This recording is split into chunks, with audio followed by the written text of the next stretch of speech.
Thank you so much for joining us. My name is Erasure. I'm the Global Programs Lead at HR and Archive. And we are very, very excited to have Yoshiko Shimada with us today.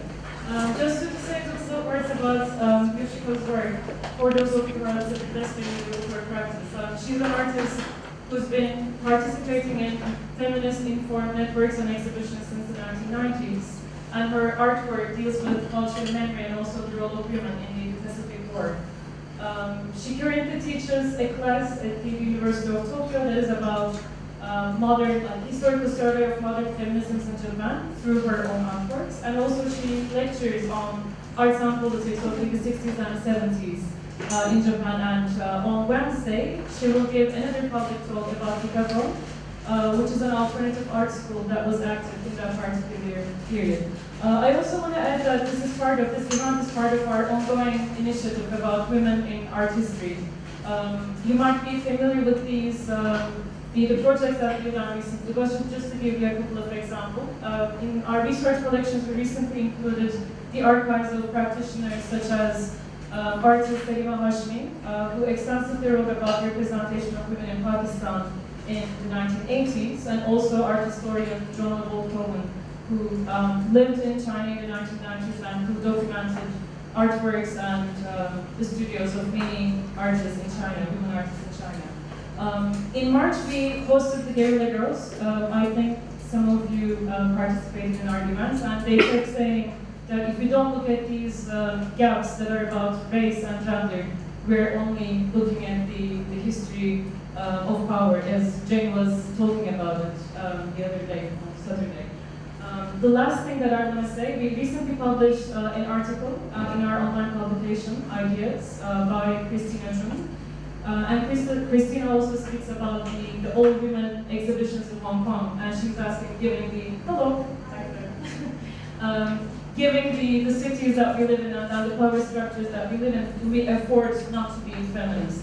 So I think AAA team is committed to build on these propositions and questions that are raised by artists and art historians themselves, and that's why we are very looking forward to learning more about Yoshiko as well. Before giving the microphone to Yoshiko, I just want to say a big thank you to the Robert H. and Ho Family Foundation for supporting her residency, and also PMQ for being a VMU partner with us. So thank you for joining us.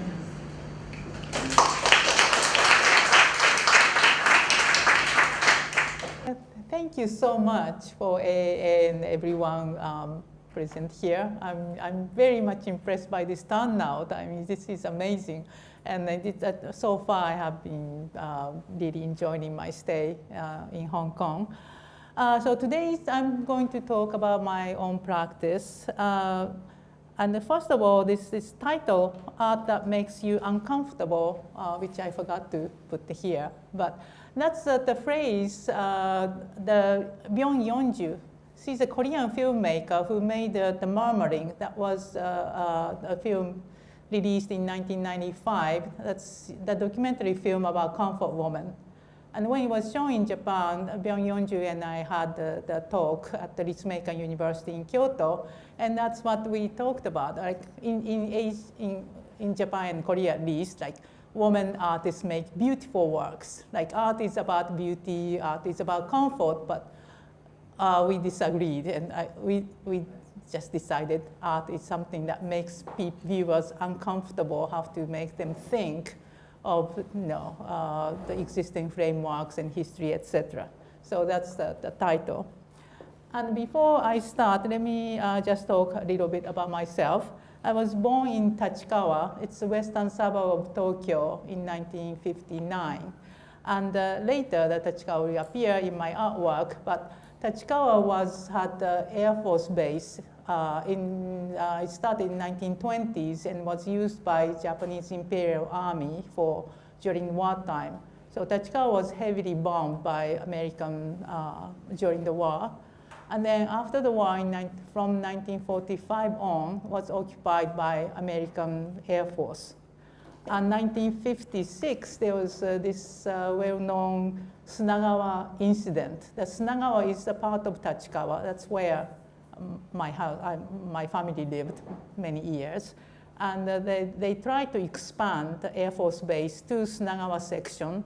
And then farmers struggled against it. And in 1956, there was a huge clash between Japanese riot police and then farmers. And they stopped the expansion.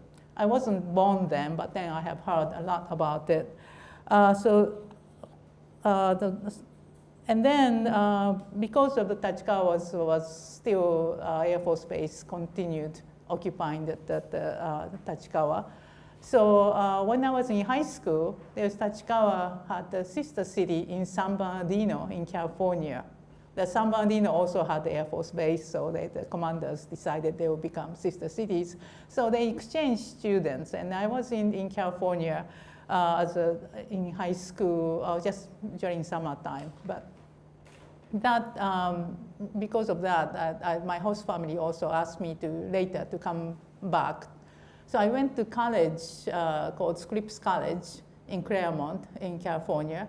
That's all women's college, the humanities women's college. So I think that those two facts, like I was born and raised in Tachikawa, and I went to all women's college in America, that's the two huge factors in my life.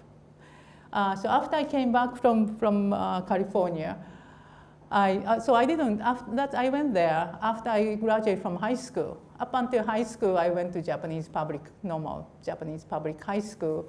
Then I didn't go to any Japanese universities. So when I came back, I had no connection in the art world in Japan. And also I had to pay back my scholarship. So I was working part-time as English teacher, bar hostess, etc. for a few years. And then I started doing printmaking. Well, I did printmaking in Scripps College.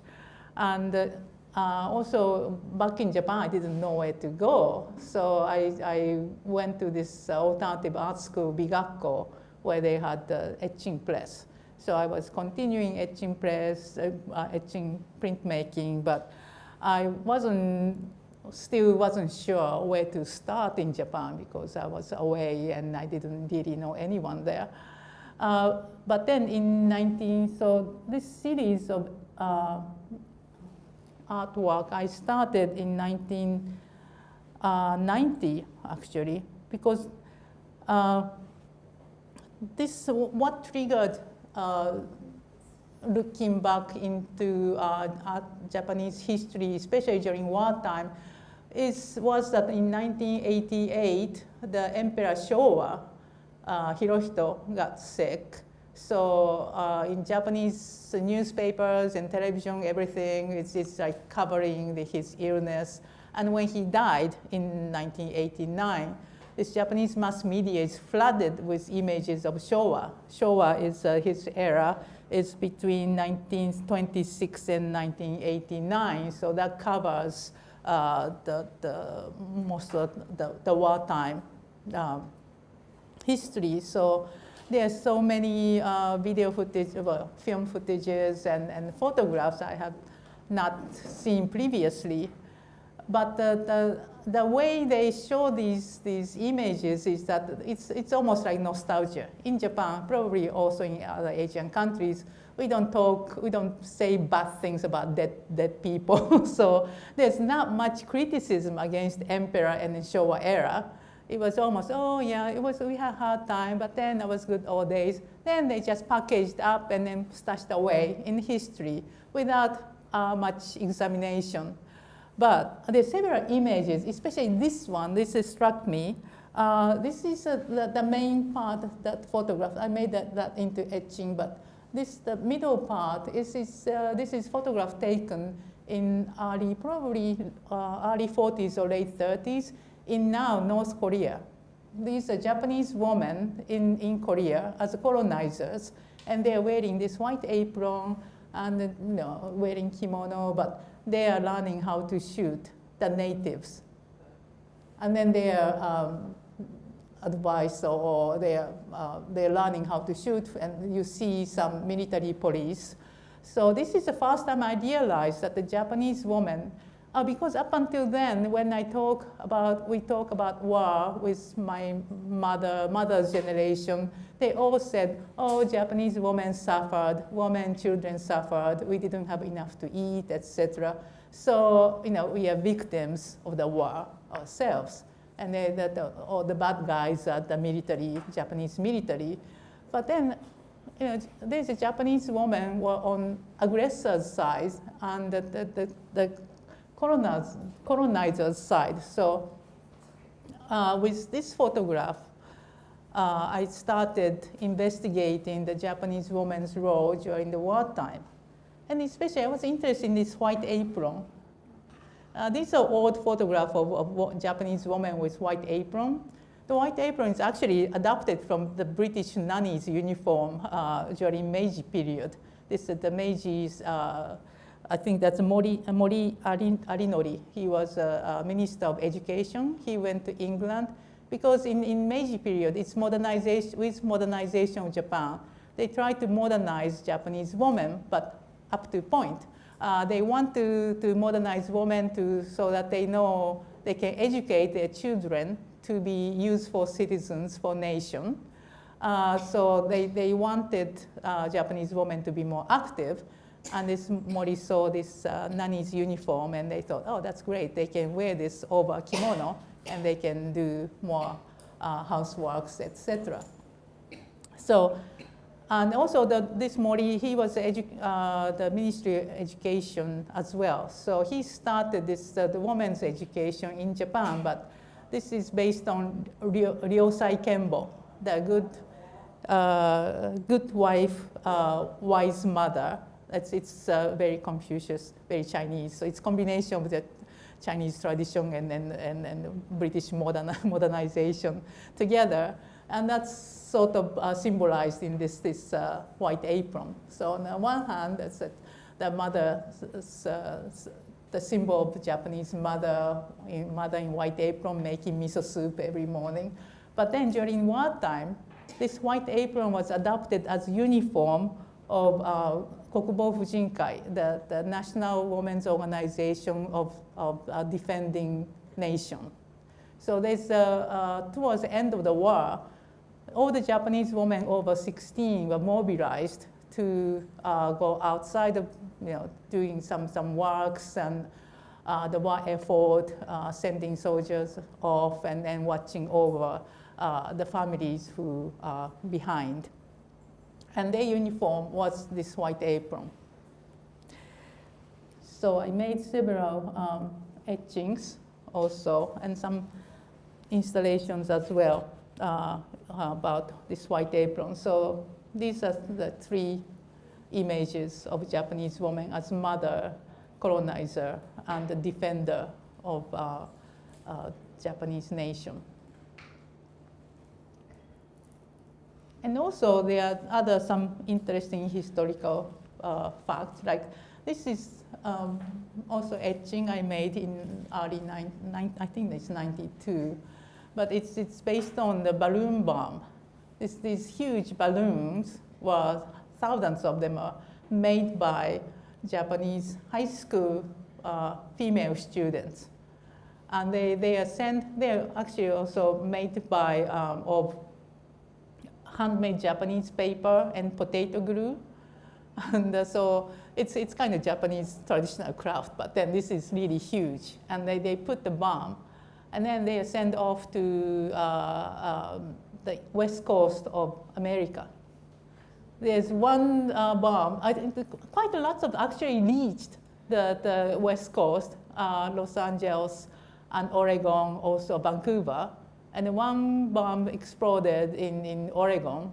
Most of them just exploded somewhere else, but then one exploded in Oregon and then killed the family who was picnicking up in the mountain. Anyway, I think that's only known casualty, but then Americans were aware of this bomb, and they are very, very cautious about this because they are afraid. They also knew that Japan is doing experiments with biological weapons, so they thought they might bring some biological weapons with this balloon bomb. But yeah, so this is another young Japanese woman's war effort. And also this one is another one is called Sennin Bari, 1,000 people's needles. But this is a Japanese woman, also that's based on this found photograph. During the wartime, they are standing on the street corners with a cloth, asking other women to make one stitch and red knots. And when there's 1,000 of them on one cloth, they made a kind of sash, and then presented them to departing soldiers. And they put them around the stomach, and they're supposed to be preventing any bullet to go through. So this kind of shamanic, mythological. Also, some women put the hair into this thing. So that's all kind of woman's the power is also mobilized into the war effort. And after making my artwork about this Japanese woman during the wartime, there's 1991 Korean ex-comfort woman, so-called comfort woman, Kim Hak-sun, came out and then started talking about her experience. So that made me realize that on one hand, there was a Japanese woman making war effort, and then what other women in Asia were forced to do during wartime. So that's Kim Hak-sun's face. And also, at this time, I was living in Berlin, in Germany, and there was the Japanese Women's Organization there, and also Korean Women's Initiative in Berlin. So together, we invited the comfort woman to Germany to make their testimony about the experience. So around this, also, that's 1963 to 1993 to 96, I was in Berlin. And this is exhibition in Tokyo in 1996, titled Gender Beyond Memory. That was at the Tokyo Metropolitan Museum of Photography, and curated by Kasahara Michiko, who is the leading feminist curator. And this is probably the first exhibition in Japan that has gender in its title. And this is a woman artist exhibition. I was the only Japanese, but then others are mainly from Europe and America, but I think one woman was Iranian. And then another woman was Japanese American. So this was quite significant exhibition at that time. And then I continued in mid-90s about this juxtaposition of Japanese women's role during wartime and comfort woman. I think that this was important for Japanese women to see our positionality during wartime. So this is the 2 pages from the artist book I made titled Comfort Woman, Woman of Conformity. And on one hand, one side of the page, there's a testimony of comfort woman and their eyes. And then on right-hand side, there are writings by leading Japanese feminists at that time, like Hiratsuka Raicho and Ichikawa Fusae. And they were, although before the war, they are like blue stockings and leading feminists, during wartime, they collaborated with military government. And in case of Ichikawa Fusae, because she thought that the mobilization woman going to the workplace is good for Japanese women to expand their rights. And as for Hiratsuka Raicho, she was Shintoist and Buddhist also. So her argument is like by producing the babies for nation, that Japanese mothers the position will be higher in Japanese the hierarchy. But so there are not that many feminists that was vocally against the aggression. The only one I know of was Hasegawa Teru. She's an Esperantist, and then during wartime she was in Hong Kong and then also in China. she was broadcasting against the Japanese aggression in China. And there will be at the conference about Hasegawa Teru when I go back, I think sometime in June. But she is very much unknown in Japan. So this is a performance about also based on that artist's book, Comfort Woman, Woman of Conformity. So again, here is a juxtaposition of the testimony of Comfort Woman, and I'm wearing white apron with mask, and then I'm reading the excerpts from Japanese feminists during wartime. And then at the end is the emperor's image. And this is also, again, the juxtaposition of two roles of women during wartime. This is look at me, look at you. This is room installation in 1995 at the Ota Fine Arts in Tokyo. So again, on one hand is the wedding dress, Ryosai Kenbo, good mother, wise wife, etc. And then white apron. And the other side, the chimachogori, the tattered image of blood, etc. But in the middle, there is the so-called magic mirror, the one-side mirror. So from our side, our Japanese woman's side, we see our reflection only with wearing beautiful white aprons and wedding dress. But from the other side, you can see through your reflection and Japanese woman. Because the Japanese woman, we sort of knew about the existence of comfort woman because there was some literature, the film, etc. during 60s and 70s. But then up until when Kim Hak-sung came out and talked about it, we just sort of trying to ignore, not to see other side. But with this installation, viewers can go around, so you can see, you can experience what you can see is depending on where you stand. And then this is after this, it's a new series made in occupied Japan in 1998. There was in 1995. We had the socialist government, socialist prime minister, Murayama, and he apologized for our atrocity. Not really it wasn't national. It was short of the proper apology, but at least he acknowledged.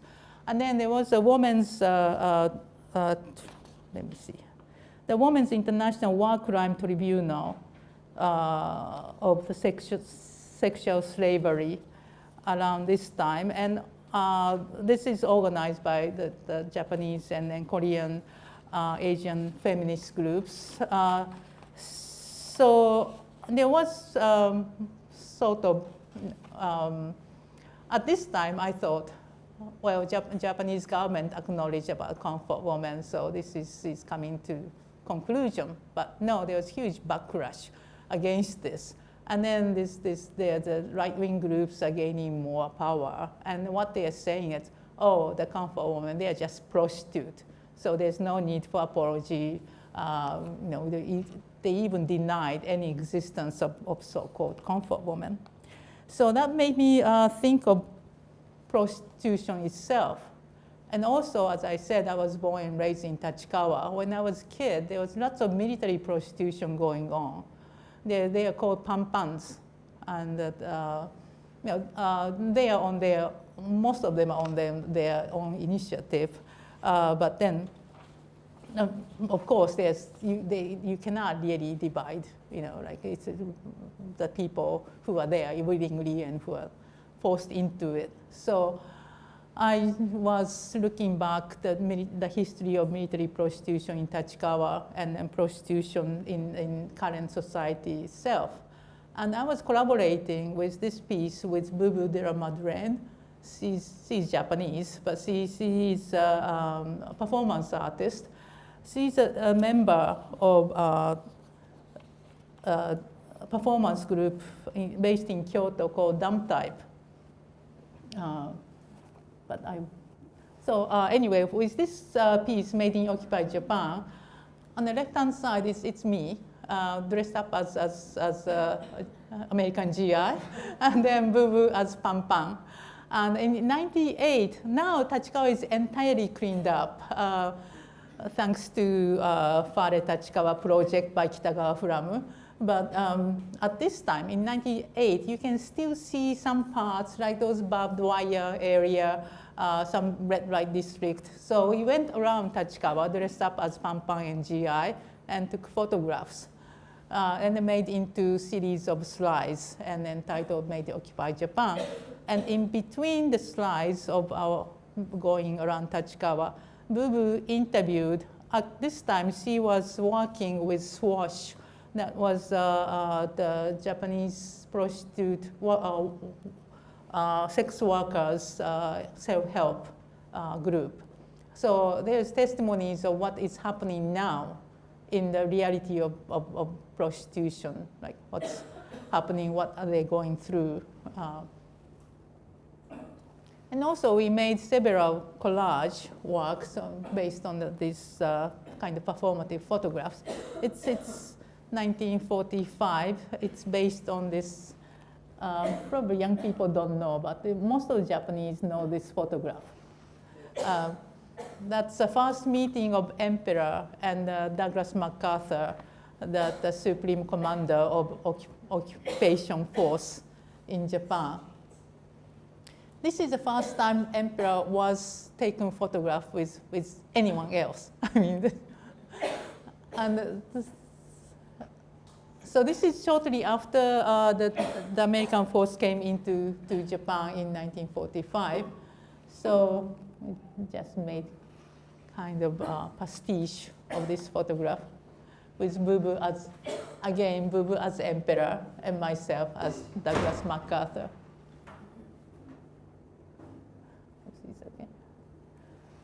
And then also, some more collage based on, this is based on current situation in Japanese prostitution. Like Boo Boo was saying, like, you know, there's these adjectives they placed on women, and then also the sex workers, you know, the ugly, happy, angelic, you know, immoral, etc., etc. So that's she's denying, she's refusing to be these adjectives put on us. And also, this is another one. By the way, Boo Boo is also working as drag queen performance. So she has all kinds of like this cosplay things and the big the hairpiece and stuff. So these we are the nurse's costume and kind of mending the masculinity through sex work. That's Boo Boo's idea. Because this is collaboration, I sort of provided the history and then the military prostitution side, and then Boo Boo provided her thought about the role of prostitutes in the current situation. And this is the dump types. This is Boo Boo's work in 1992. Dump type they probably performed here as well. They are very well known internationally. They are still going on, but then this is my opinion, that the best work, S/N. And this is written and directed by Teiji Furuhashi, who passed away in '95. I met Teiji earlier in '95 in Canada, in Toronto. There was an exhibition of Japanese contemporary art. And he said, well, you know, you should, he saw my work, and then he said, like, oh, you should meet Boo Boo and then do something together. And very shortly after he died, he was HIV positive and he died of AIDS. But this S/N is about himself, and then about other people who are marginalized, the sexual minorities, racial minorities, prostitutes, etc. And that's made into this beautiful kind of techno extravaganza performance. And in which Boo Boo was at stage, he was also performing as a drag queen as well. And she appears, this is actually the huge screen, and he himself is on the stage. And then they make conversation about the reality of prostitution. So that's dumb type. And this is also, this work made in Occupied Japan. We showed it at Ota Fine Arts in 1998, but we didn't get much reaction from Japanese audience. The exhibition was pretty much ignored. But at the work later, we showed a lot outside Japan. This was a catalog of the exhibition was Sex and Consumerism in UK. And this was published, the Consuming Bodies was published after the exhibition. The exhibition traveled several venues in UK. It's edited by Fran Lloyd. So in this book, there's just record and photographs of Made in Occupied Japan and Bubu's diary and our writing also. So, and also, Bubu and I were invited to performance festivals. We did the show in Glasgow. So, based on the slideshow, and we did drag king and drag queen shows. And also, at the end, I'm dressed up as an American soldier, and then I go, we crawl to the stage, and Bubu is on the stage, and I pulled white flags on string from her vagina, and then put her out, and that's the end of our show. And we did that in Copenhagen and various places. And also, I organized, this is very short-lived feminist art organization, FAB, F-A-A, Feminist Art Action Brigade. That's myself and Ito Tari and several other feminist artists decided we should have some kind of organization. So we started this in 2003, I think. And it just lasted only for a year. But we produced this exhibition titled Borderline Cases, Women on the Borderlines. This was with 3 Korean women artists and 3 Japanese artists. From Japan, it's myself and Ito Tari and Idemitsu Mako. She's one of the forerunners of the video art in Japan. And from Korea, it's Kim. Just a moment, I hope.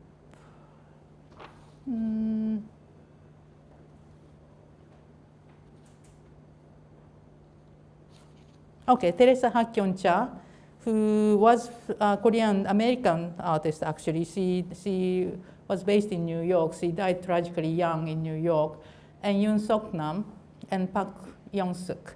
Yoon Sok-nam, her work she's a painter and sculptor, and her works in Tate and MoMA. And Park Young-suk is a photographer. So we did this exhibition, but then after this, there's some I talked a little bit day before yesterday, but putting together the feminist artist exhibition was quite problematic. Maybe if we have time, we can talk about it later. And also, but then the biggest problem was that we did not get enough membership. There's some scholars and the curators who were interested in FAB, but then we did not get any more feminist artist members because most artists, women artists in Japan did not want to identify themselves as feminist. So although there was organization, there are not many, that's not enough artist membership. So we sort of discontinued.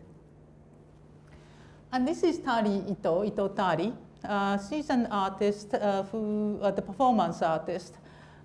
She's, as far as I know, still the only the woman artist who came out as lesbian.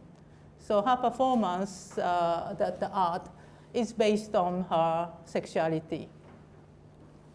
Okay, so let's go pretty quickly. And then this is my more recent work, being a statue of Japanese comfort woman. As you may know, this is a statue of comfort woman they built in front of Japanese embassy in Seoul, and there's huge controversy of Japanese government demanding it removal, etc. But instead of removal, there's multiple statues now all over the world. There's one there's several in America, new one in San Francisco, and there was one in Manila was just removed demanded by the new president. So, and then I learned about Japanese comfort woman. This is Kanita Fujin Nomura. This is a woman's kind of shelter thing that is near my house. I moved from Tokyo to Chiba near the beach, and there's this woman's village in Tateyama. And when I went there, they said, oh, there's a Japanese comfort woman lived here, and she died several years ago, but she left the testimony. She wrote a book about her experience as being Japanese comfort woman.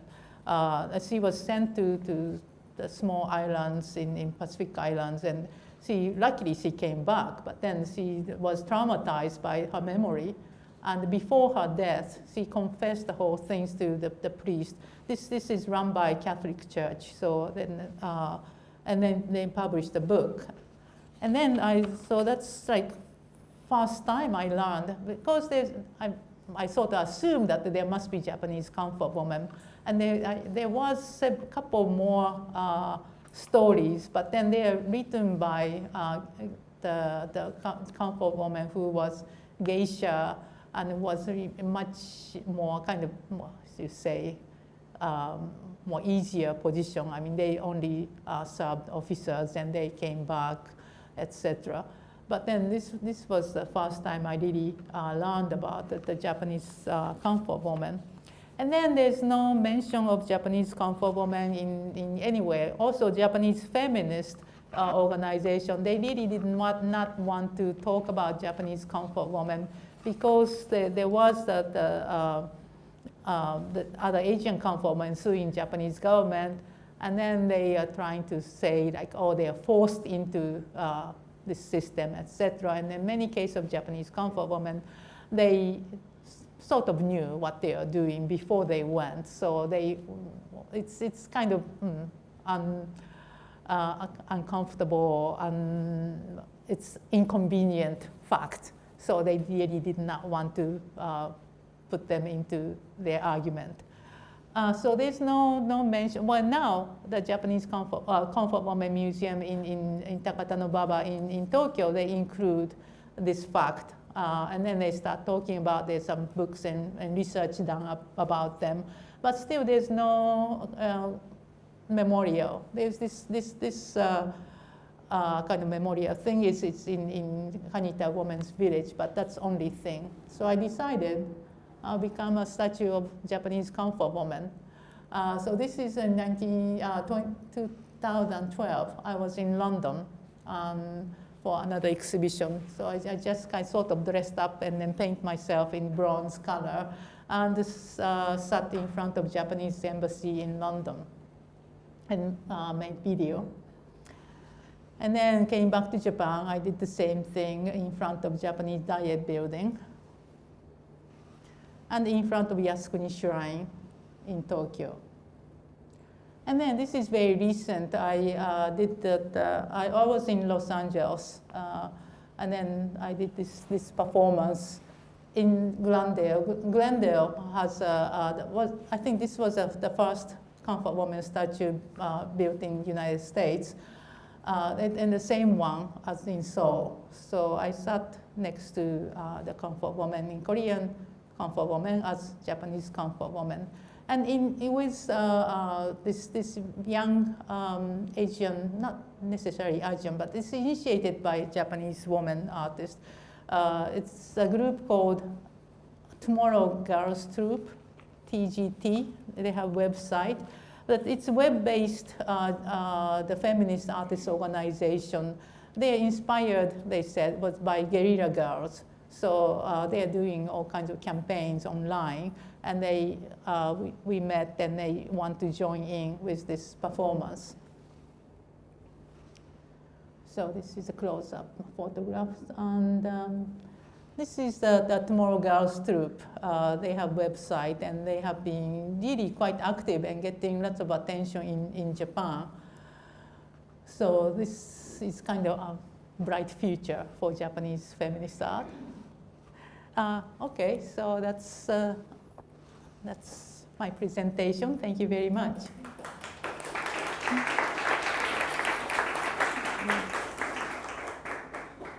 Thank you, Yoshiko, for the talk. I think we can open up for questions or comments.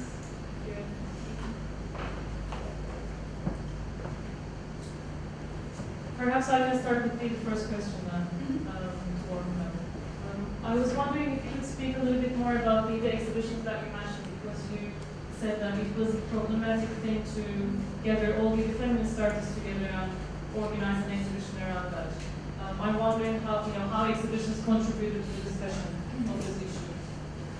Well, this is the exhibition was about to present feminist artists from Japan and Korea. But then from the beginning, there was an argument how we select the artist, and then because we are all artists, organizers are all artists.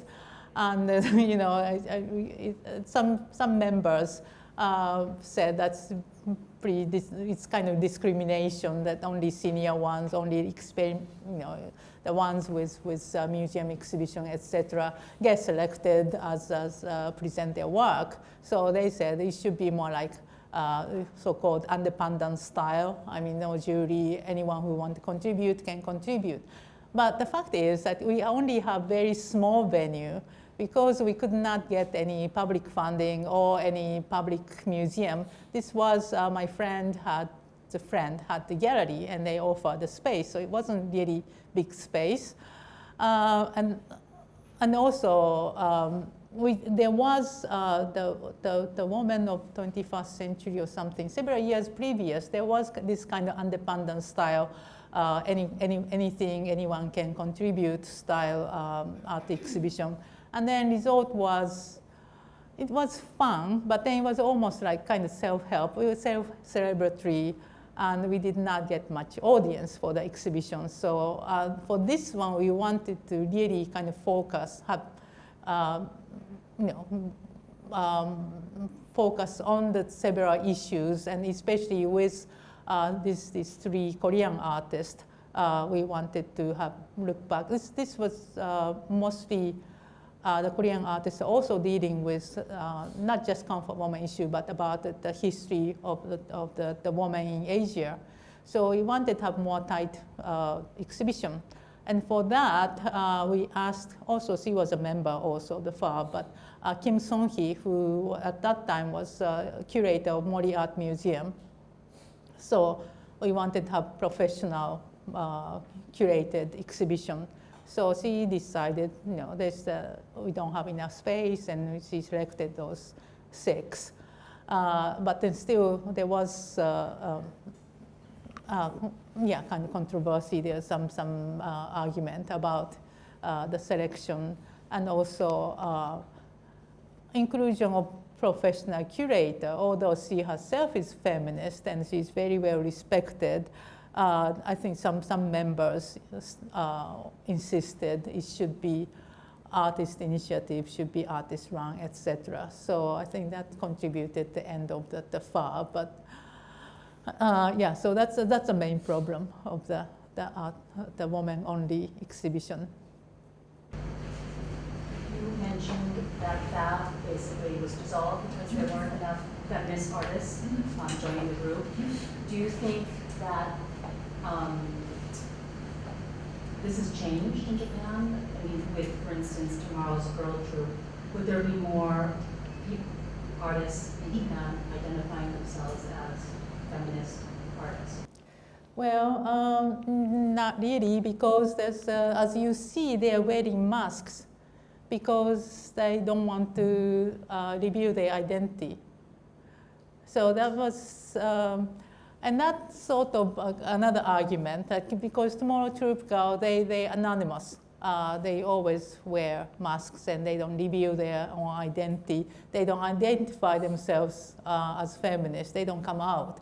So this, the older generation feminist artists, I'm okay with them. I'm good friends. But then some others, they think, oh, they should come out as feminist artists. They should identify themselves first as a feminist artist, then do something. Otherwise, there's some kind of mistrust between the young feminist artists and older generation. And then also, they do most of their works online. So yeah, anyone can join, but it's not necessarily they do their own personal work as feminist artists. Would there be a kind of backlash if they were to identify themselves as a feminist artist within the art world in Japan? Yes, because I showed the exhibition Gender Beyond Memory, and that was '96. And around that time, there are several other feminist and gender-related exhibitions, like Degenderism by Hasegawa Yuko, and the woman's self-portrait curated Mr. Yuri, etc. And then there was some gender and feminism was big kind of buzzword during that time. But then there's big backlash. There was several, the male art critic said that, oh, feminism and gender, it's all imported idea from the West and has nothing to do with Japanese tradition. And then those women who are just doing gender feminism related things are just doing this because this is kind of popular thing in the West. This is very shallow argument, but then there's a majority of art critics in Japan are male. And then also the art historian at that time, Chino Kaori, she was a professor at the Gakushuin University, and she was like championing this kind of gender feminism, new art history. But tragically, she died very young. I think she was only around 50. She passed away in 1998, somewhere around there. So she was like leading figure of the art criticism, the feminist art criticism in Japan. And then because she died, and then also there's another one who was, I cannot remember her name, but she was Chiba University professor. She and Chino Kaori had this gender, image and gender study group. That the group still exists, but both of them, Chino Kaori died, and then shortly after, another person died. So it's very unfortunate for Japanese feminist art that we lost those the historians. Of course, there are more, but then those two are very prominent at that time. And then so there was backlash, and I think also I'm teaching at the university now, and my friend is teaching at the National Academy of Art in Tokyo, Geidai. And she was saying that she is trying to introduce kind of feminist art and other women artists. And there's a huge, resistance against. And also when I went to Geidai, and Geidai, that Japanese art institutions, as you talked in Jane's talk, in Japan, it's nearly 70 or even over 70% of students are female. And in Geidai, 91% of the professors on the full-time base are male. So although you see women professors, they're all part-timers, and they are on short-term the employment. So even when they want to introduce something about the feminist history, etc., it's all depend on those short-term things. So and then seeing that fact that the woman artists, even the lucky ones, only get that kind of job in Geidai, and lots of woman student, female student gaydar, they don't want to have anything to do with feminism. They think that, oh, that's not a good career choice. So rather than identifying or sympathizing with feminist artists, they say, oh, that's something we should stay away with. So, I think a lot of times feminism as a kind of social movement is allied with other left movements that emerged in the 60s and 70s, including the student movements and other kinds of progressive movements. And I was wondering if you could talk a little about the situation in Japan, if feminism was something that was very visible and very active, because it's, based on what you're saying, it sounds like it wasn't. And so maybe as a way to kind of provide more context, can you say a little about the way that different movements have developed? Yes, in the 60s there was a movement called Women's Lib, Woman Lib, and then that's was more of the, I think, more self-awareness, the sharing session, etc. It was about the woman's body. We are sort of regaining, taking control of our body. So it's a lot about reproductive health, rather than kind of social movement. But then the feminism came a bit later. The woman lib was more of this really only women's gathering, and but then the feminists, they didn't call themselves feminists. There's a women's liberation movement, woman lib people, and then later this is more scholastic or academically informed people like Ueno Chizuko. They writing and advocating for feminism, but they sort of separated themselves from woman lib people, because woman lib people they are more closer to hippie movement. They want to do self-consciousness, consciousness raising things, and then they had the outside of the city kind of communal living, etc. And then later in 70s, they are sort of kind of looked down on, like sort of like it's not, it's kind of old-fashioned, not old-fashioned, but outdated maybe. So this is feminism later became more and more academic. And whereas women's lib people, they sort of diffuse the intellectualization, and they, and then whereas the feminists in 80s, and also that the kind of postmodern philosophy movement, they become more and more confine themselves in academia. And so I think that eventually the feminists in Japan started losing contact with the real problems the young people are facing. And I think it still continues, because I think with this kind of Me Too movement in recent time, I mean, there are several, well, the one case was Kaori, who was a model of Araki, who was famous Japanese photographer, who came out that she was under, for 16 years, she was under the sexual and power harassment. But still, in Japanese art world, and then in Japanese world in general, there's not much support for Me Too movement. And another journalist, Saori, who came out, and then she was raped by another journalist, and she even cannot stay in Japan. She's in Germany or somewhere, because huge backlash. And then unfortunately, we tried, and some other feminist organizations tried to support her, but then even we had meeting in Diet with representatives, and still we did not have enough support for her to stay in Japan.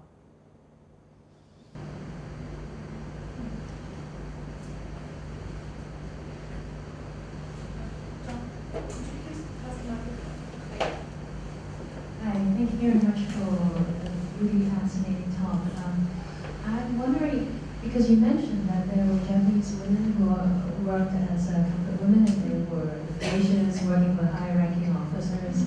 And I think this also applied to the Korean comfort women. And that's why there was a Korean professor who got sued for defamation because she published an account talking about how some comfort women were not suffering, as dominant narrative suggests. So do you think in feminist art, whether in Japan or in South Korea, there is a space for the women who were part of this comfort women system, but did not suffer? For example, some of them were sex workers before they joined. Some of them were Asians who volunteered themselves. And so, can feminism accommodate this kind of female sexuality? Yes, that's what we try to do in Made in Occupy Japan with Boo Boo, because I didn't show the whole slideshow, but then a lot of those the testimonies or the statement by the prostitute now, working now, is some very positive way, because although the reality is they are suffering and there's pleasure too.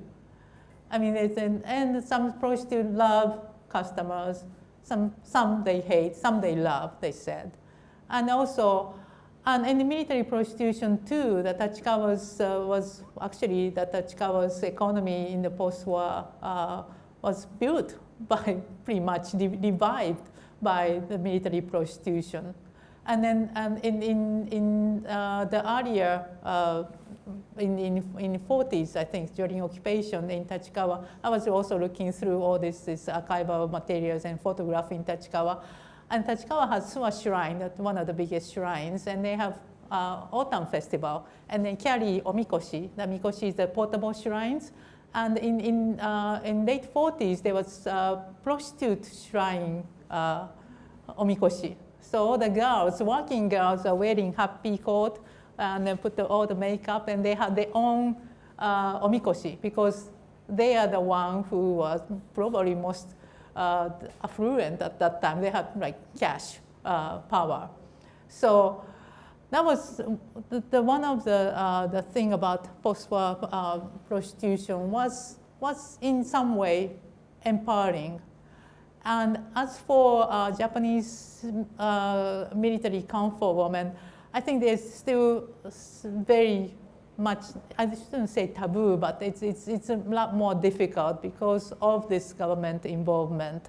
But then also that it's the book this woman at this Tateyama's women's shelter wrote, it's both sides. I mean, she said it was not, well, she was, you know, there was lots of suffering, but then there's lots of suffering all around islanders and also the soldiers.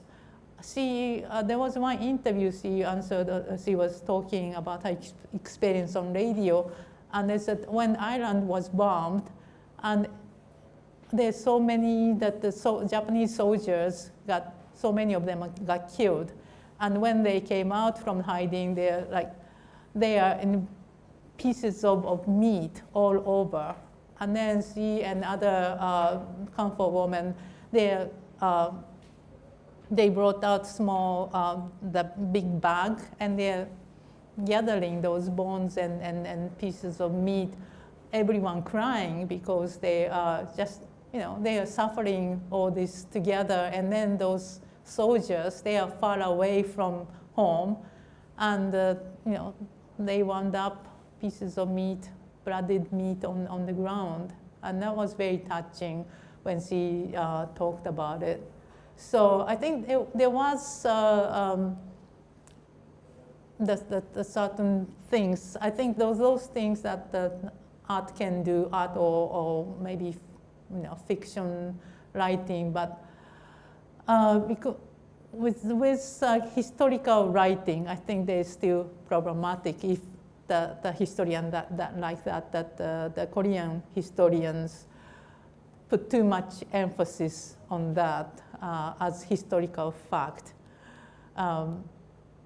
Yeah, so yeah, that's, I don't know if I answered it, but that's. for the talk. You talk a lot about the history and how these women suffer or involved as collaborators in war. But can you talk a little bit more about your approach and methods? Your approach and methods. From you mentioned about you first start with prints, and then you have historical images, and then later on you have performative elements that you dress up as those women. So what's your thoughts in these approaches and the transitions from different? Mm-hmm. It's interesting. Later I found that there are lots of people who started as a printmaker, especially etching, they tend to turn to performance. There's the guy Shimoda-san who organized NIPAF, the performance. He was actually an etching artist in the beginning, so I don't know. But then for me also, I started out with printmaking, and then gradually, but then I think I always was interested in collecting the materials, like the photographic archives, and so that the etching was based on those archival photographs. And then why I switched to performance is I think that they're, in two-dimensional work, it's still only based on only few images, and I had so much accumulation of that images and then testimonies, etc. And I think I needed more space and time, especially time. Like the performance is more like time-based, the practice, and then you can put more information, and then also transforming myself into something else was very interesting. The part. When I was in New York, I was a PS1 residence artist in between 1980 and 2000, and I took this class called Men for a Day by Diane Torr, who passed away last year, but she was performance artist at that time based in New York. And you dress up as a man and go out in New York and go to the bar and go to men's toilet and stuff. So anyway, but this was not drag king per se. This was for, it's more like by being something else, you learn more about yourself. I mean, by trying to become man, I realized how much of my behavior as a woman was constructed. Like when I sit down like this and not like, no, like normal men's way. And also she said, like for Asian women, it's the most, the biggest obstacle of trying to be man is you smile too much. So when you introduce yourself, the Asian woman always like smile, and then they say, erase that smile, you know, to try to be a man. So yeah, so I from that experience, and also being something else, it's like experiencing that experience, and also finding out about yourself, and also being that the Statue of Comfort woman is, especially in London, it was dead of winter, and it was in front of very busy street and people watching you. So you feel the gaze, and you are being totally, I felt so much like eaten up by other people's gaze. So rather than, so this is very interactive, whereas if you finish one two-dimensional artwork, you exhibit, you get some kind of reactions, but then not immediate reaction, whereas when you're doing some performance, you are experience of something being something else, and also you are experiencing the interaction from the audience immediately, and then I think I sort of like that immediate reaction.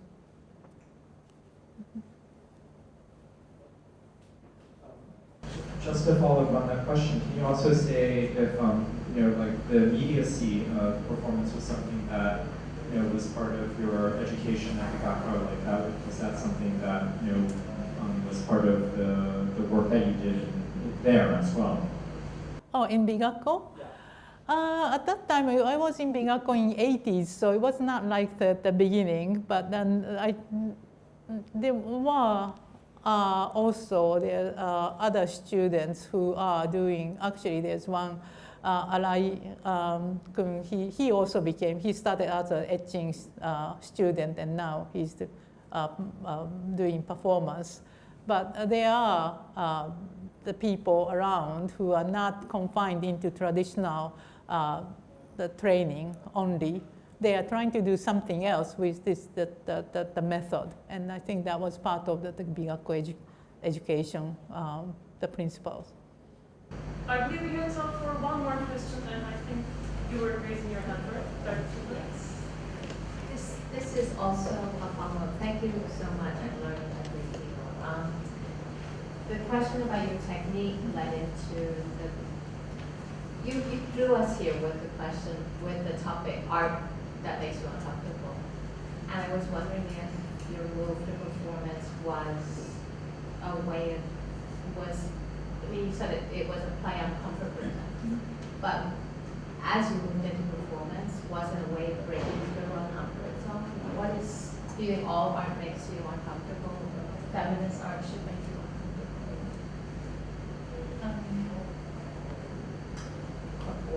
I mean, that this breaking through a comfort zone, do you think that you moved more into performance because it puts you in role play or? Yes, I think it definitely does. You know, like put myself into very uncomfortable position, and that's also this immediacy, and then this kind of exposure to unknown. It's uncomfortable, but also it's very much attractive for me. And then do you ask students working in 2 dimensions to also push the comfort zone? Is that? I don't teach it. I had never lectured at the art school. I just went to the Gaydai because my friend was teaching and she asked me to go there.